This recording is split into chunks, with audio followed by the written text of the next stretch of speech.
What's up YouTube, Gemini Johnny back again with another compilation of some of the weirdest, creepiest, and most unexplained TikToks I can find. Don't forget to join me over on Patreon, it's only 99 cents a month, and if enough of you join up, I can actually afford a haircut. You guys know the drill, we're checking out creepy TikToks, and we're trying to decide if they're real or not. Alright, I talk too much, so without further ado, let's jump right in. I'm gonna put the talk too much comment. People are funny. In this last video, a woman named Rosanna is lying in bed when the most disturbing thing is caught on camera. Now, although she was terrified to the point of being paralyzed by fear, she tries her best to film this incident, and for good reason. Getting this on camera would be the best evidence she's had so far in trying to prove that something isn't right with her apartment. Her place is not what it seems, and it's for this reason that her children can't live with her. Have we seen this before? Things at home have gotten so bad that she fears for their safety, including her cats. In one video, Rosanna's cat does this. Don't like that. If anybody can tell me what that said on the screen, that would be great.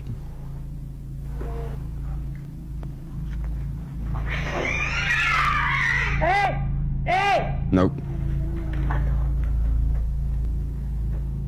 Rosanna's choice to keep her family away from this place is mainly due to this and many other occurrences. But as of recent, something's happened that's fully convinced her to keep not just the family away, but also herself.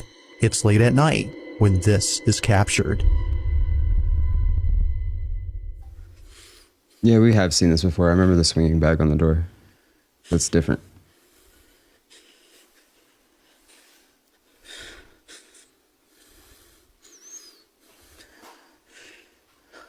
Oh, God.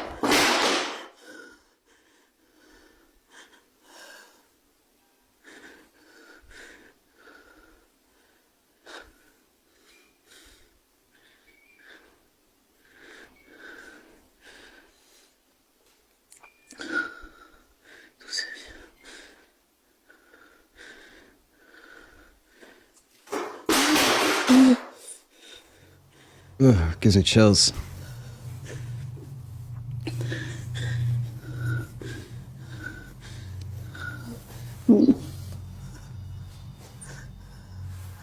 What the hell? I don't remember that part. Now, Rosanna states that during this moment, she had seen a shadowy figure appear right behind the door. Soon after, she began to black out as though she was intoxicated.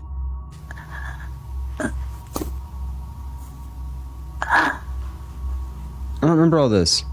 The entirety of this incident is without a doubt pretty freaky, but while it still remains inconclusive on what occurred that night, Rosanna is certain that she won't be staying here for long. Until she has the funds to find another place, Rosanna will continue to own this strange apartment and presumably capture more evidence of these happenings. But as always, let me know your thoughts on this one. Whoa, what the hell? Man, if I had crap like this going on in my house, I would figure out a way to set up cameras all over the place and just stream all of them 24/7 to something. Stream one to Twitch, one to YouTube. Man, that's really creepy. I do remember the swinging bag, but I don't remember all the rest of that. I don't know, maybe, I guess that was the rest of the video. I don't know. If anybody knows anything about Susanna and what's going on with her now, I can't find her actual page of where she's posting this. This is just some haunted TikTok page, I don't know. But definitely weird. And I don't mean to relate everything back to aliens, but if these aliens or whatever are interdimensional, they could be here all around us right now. Or maybe they're what we think ghosts are. We just can't perceive them because we're not on their plane or whatever. I don't know why they like to go around knocking books off of shelves. It's kind of rude. Maybe they're looking for something. Crazy. This one says, POV, Randonautica takes you to the edge of a coastal cliff beside a beach, and then a nun starts walking towards you? Man.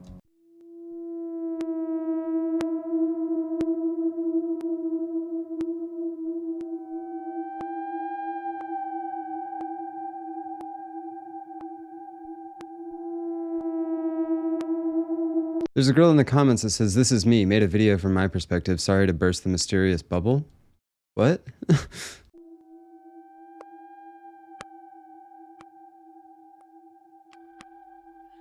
Oh dear, this is kind of awkward, but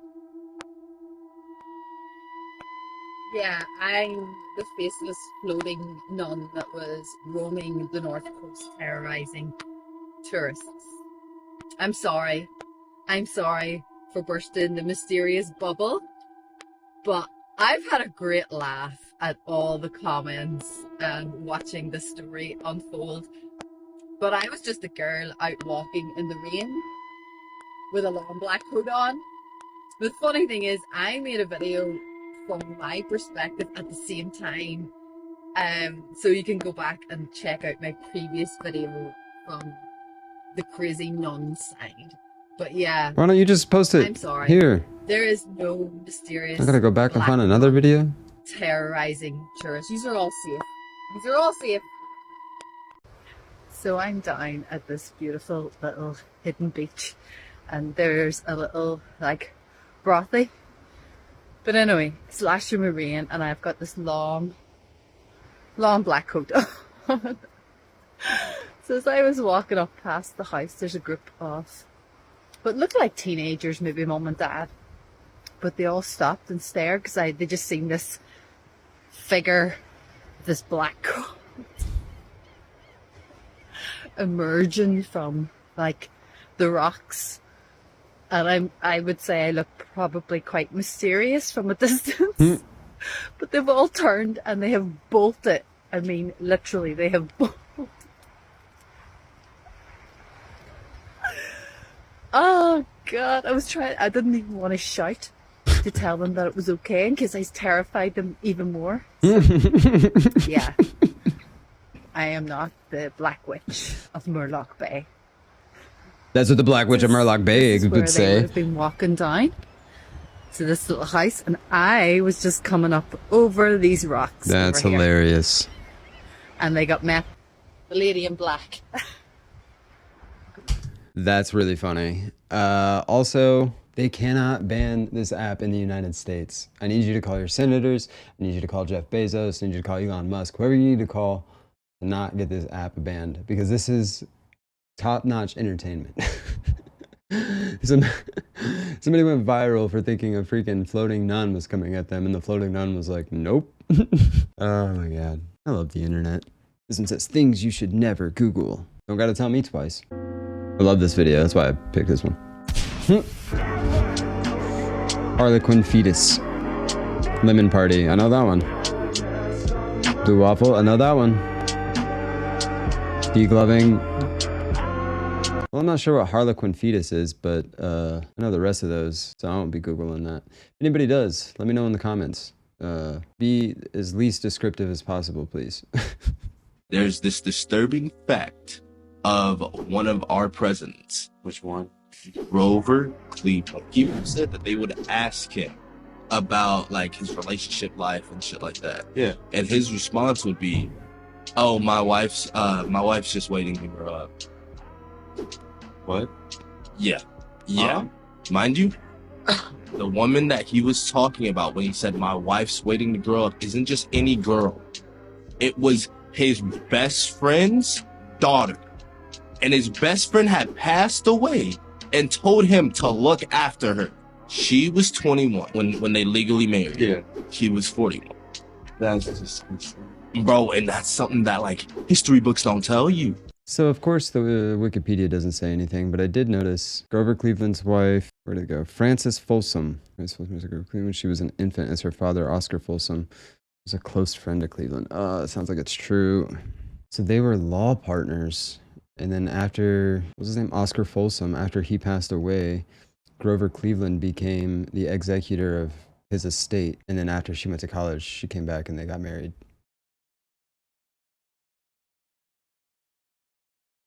Definitely a little weird.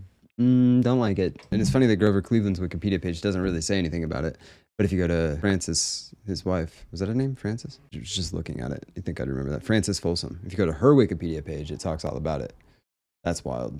Most people will still eat McDonald's after watching this. I'll just give you one example.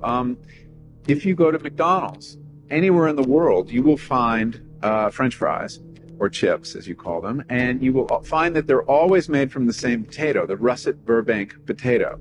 This is a potato from America that's unusually long and difficult to grow, but that's what they want, because when you're McDonald's, you like those red boxes with a little bouquet of very long chips.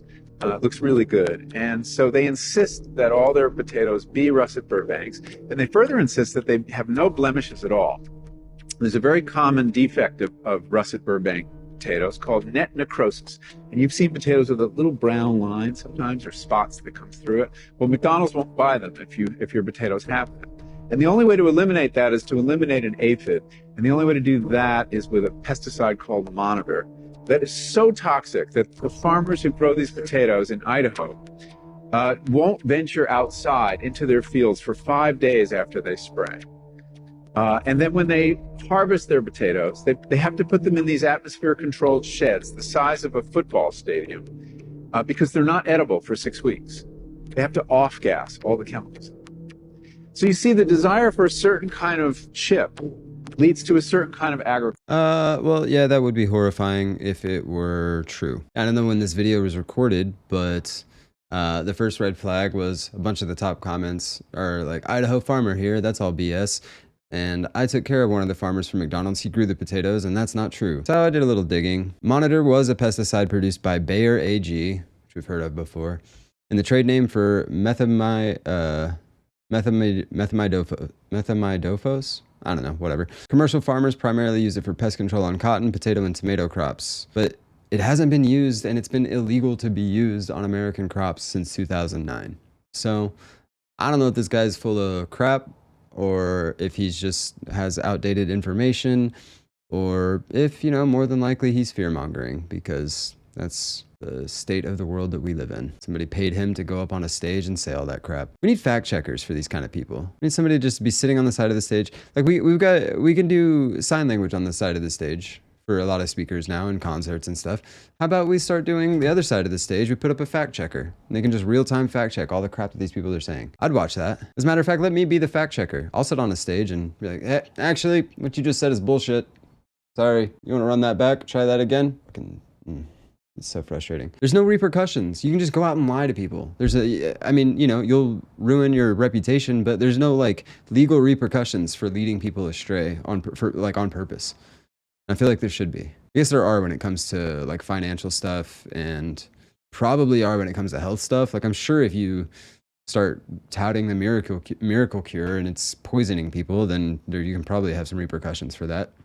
But stuff like this, you can just go out and say. You can just misstate facts. Anyway, I don't mind the background changing. Just trying to get my stuff to stop lagging so I can make this a good video and not be super annoying to watch for y'all. Sorry. So if you're missing the candles in the skull, I'm sorry. We'll bring them back next time. Hopefully the lag will be stopping now, because I think that's just taking up too much power from my computer. So, not that you guys care. Well, let's just get back into the video. I don't know what the fuck. The theory is Barney is actually a sinister cult leader and serial killer, and his friendly personality is just a trick to lure children into his cult. His constant singing of "I love you, you love me" is a way to brainwash the kids into being loyal to him, and when characters disappear from the show or get sent away, it's believed they were given a choice behind the scenes: join Barney's gruesome cult or become his next victim, which explains why each child actor is different in every episode and they are never seen again throughout the show. Now, here's where it gets really dark. Baby Bop, Riff, and BJ are actually children who joined Barney's cult to escape the fate of the others who were sacrificed for refusing.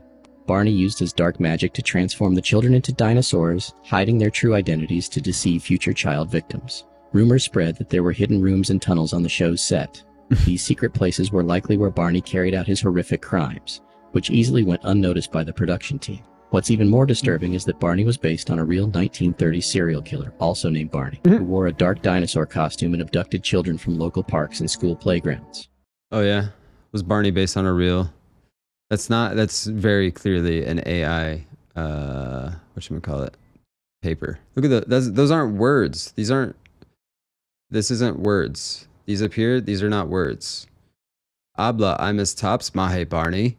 Creepy and dark. NRC, WDC, Moke Steer. Like, papers written in Simlish. Like, I haven't Googled it yet, but I'm gonna take a wild guess that Barney is not based off of a serial killer who dressed up like a dinosaur to lure away children. Well, as expected, yeah, it couldn't find any evidence to say that Barney was based off of a 1930s serial killer who dressed up like a dinosaur and lured away children.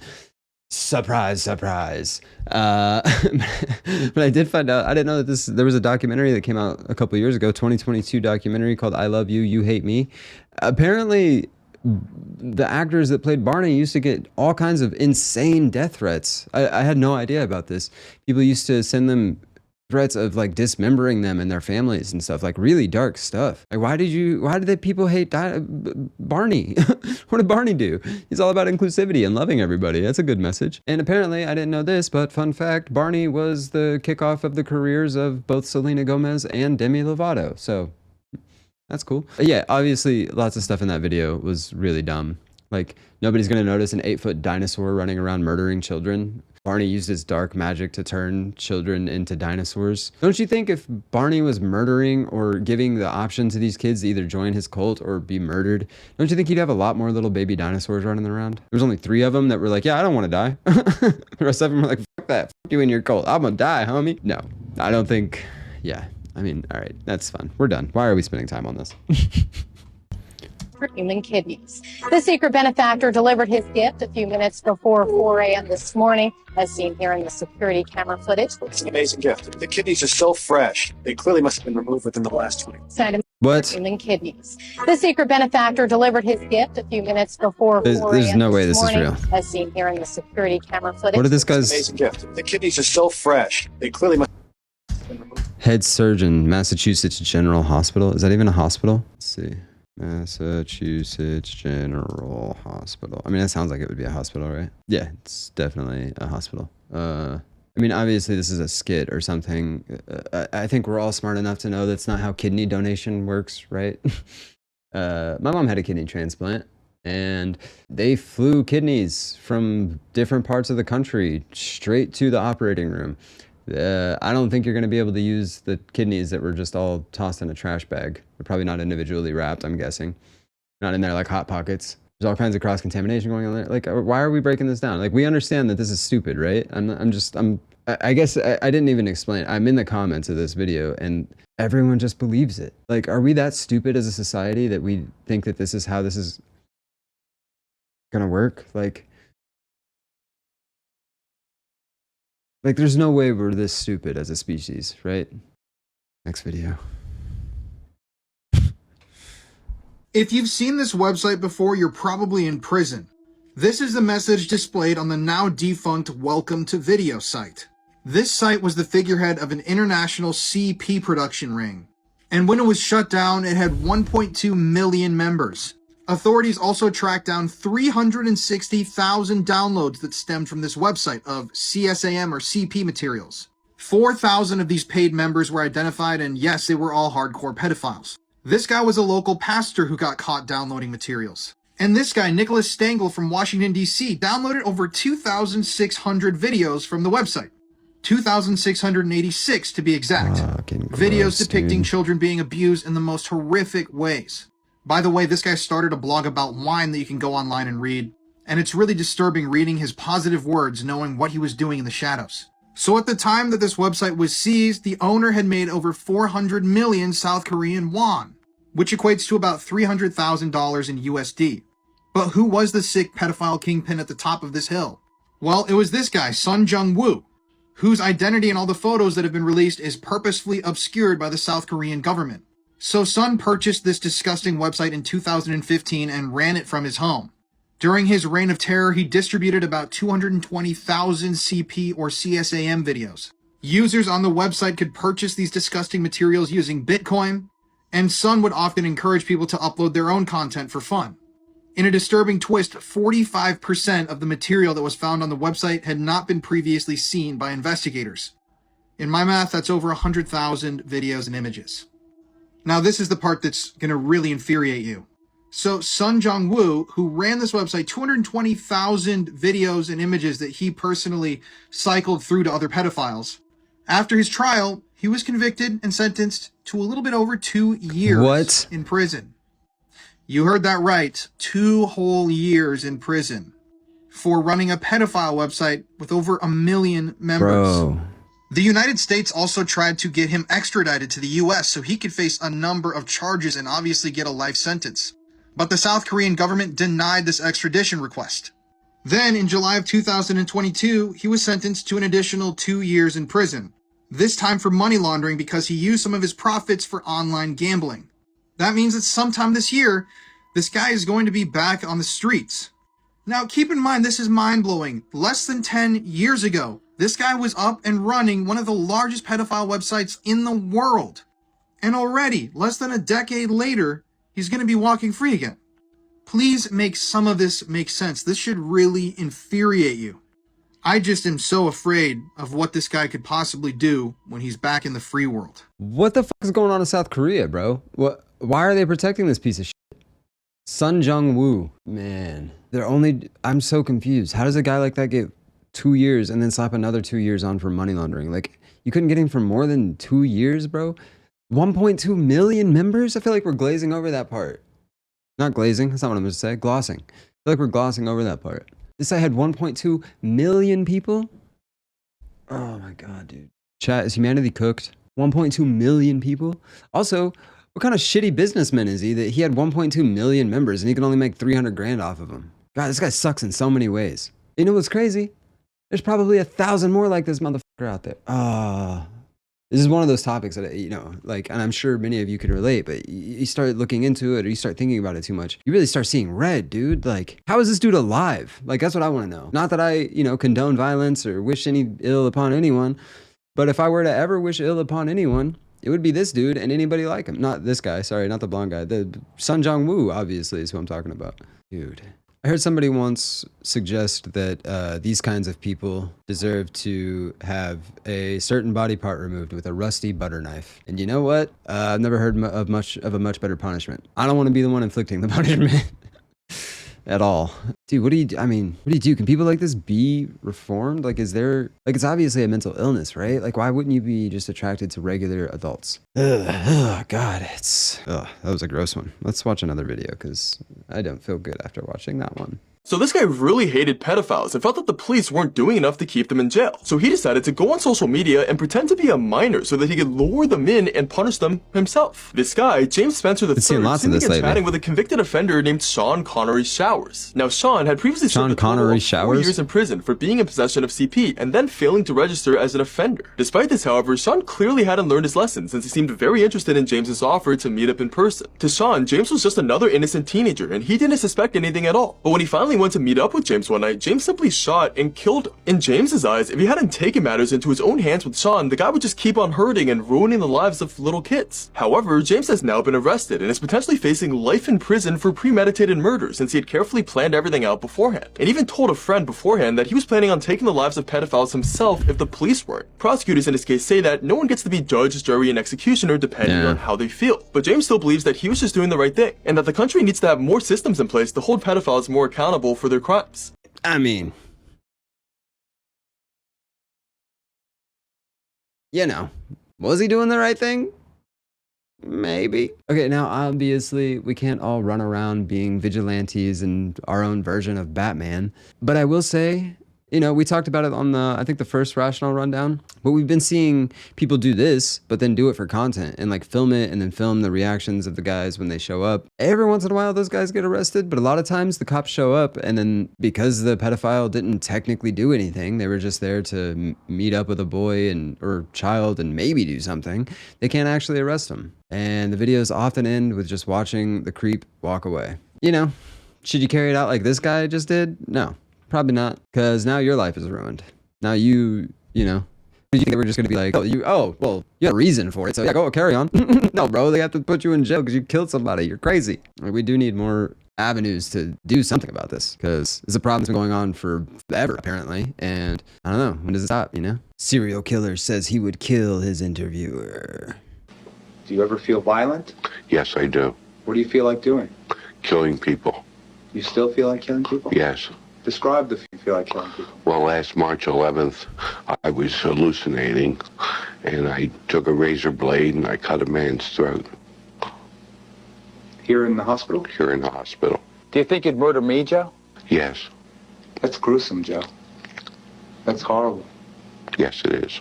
And you don't blame me if I say I hope you never get out of this place. I hope I never do either. Man, chilling last words. Hope I never do either. So this guy is Joseph Kalinger, and in case that video didn't make it clear enough, he's a bit of a knucklehead.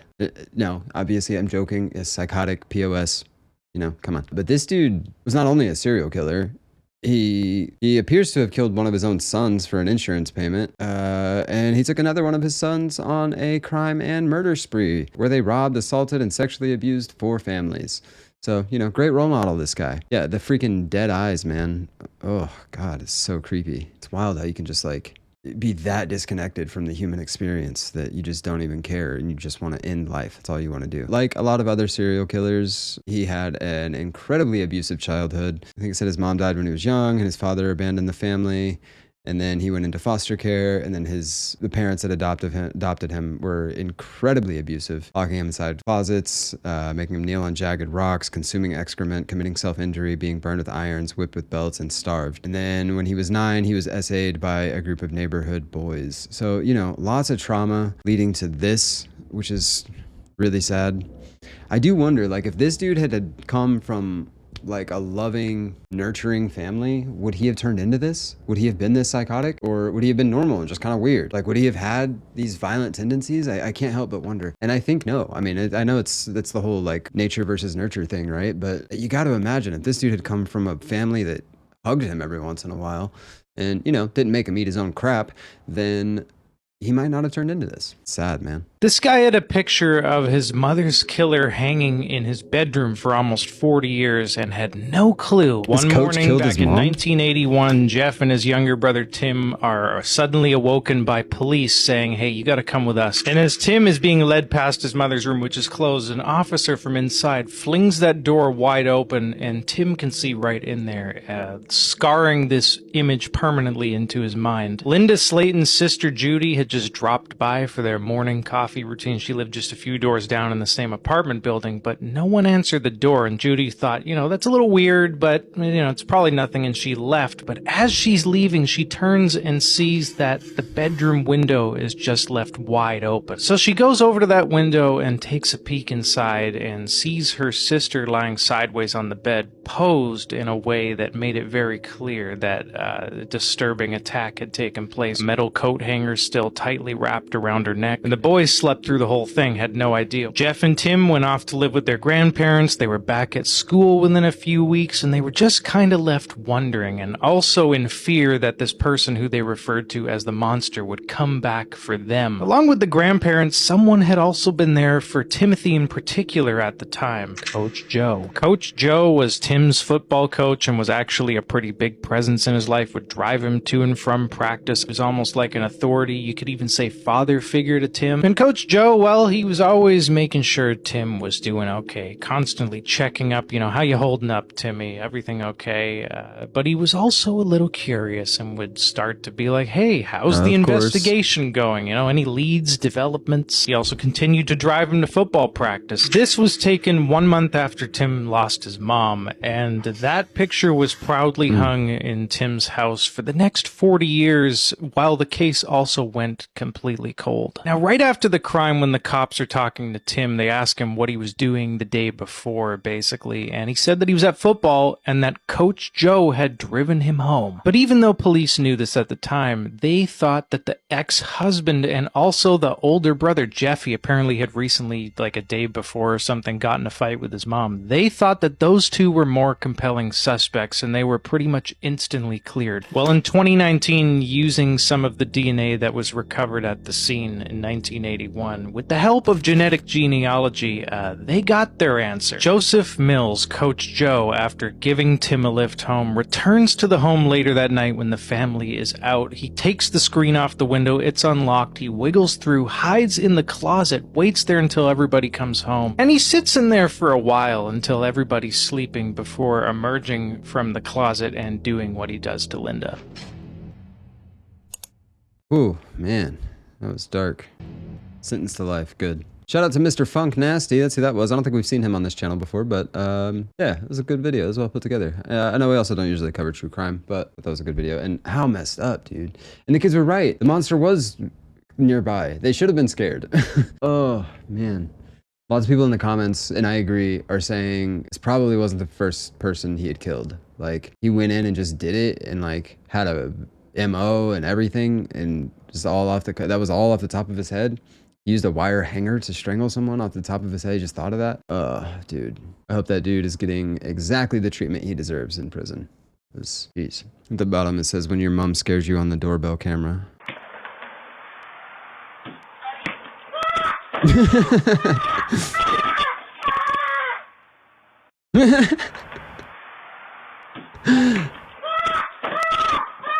He couldn't figure out where it was coming from.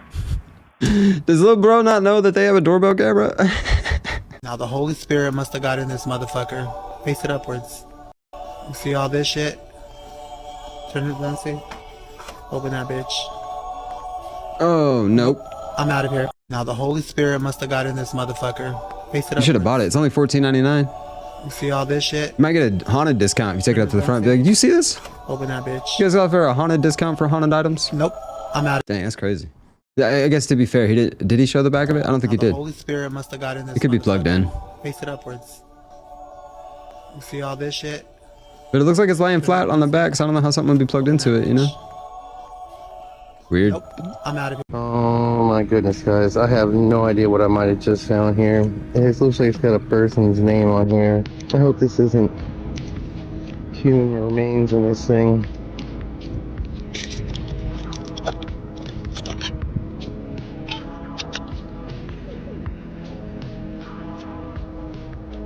There's a picture of someone, first name, I don't want to say it, but last name, Calhoun, last name.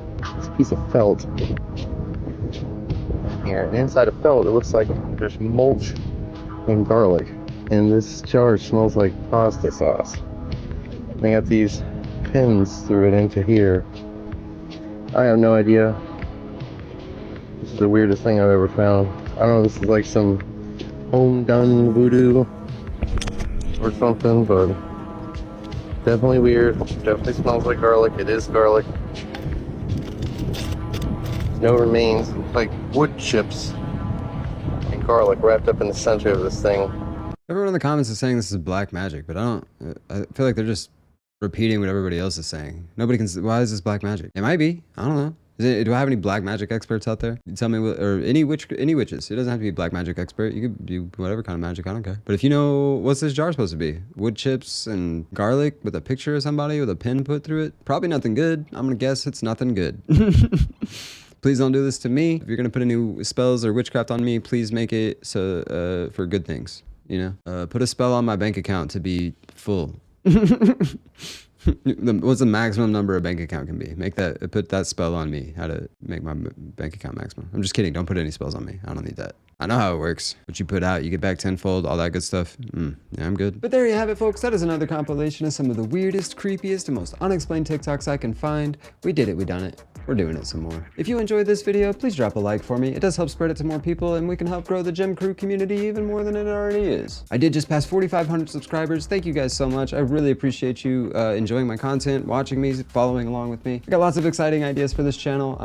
The plan is not to always sit at my desk and make videos. I do want to get out into the world and make some stuff, and I will in the near future. I've just been busy. Don't forget to check out the Patreon, where you can have access to the Gem Crew 24/7. Come say hi in the chat. We're all hanging out in there. Don't forget to subscribe if you're not already. I do like watching that number goes up. Makes my heart all warm and fuzzy. But more than anything, thank you for tuning in. I appreciate you. I love you. So until next time, stay creepy.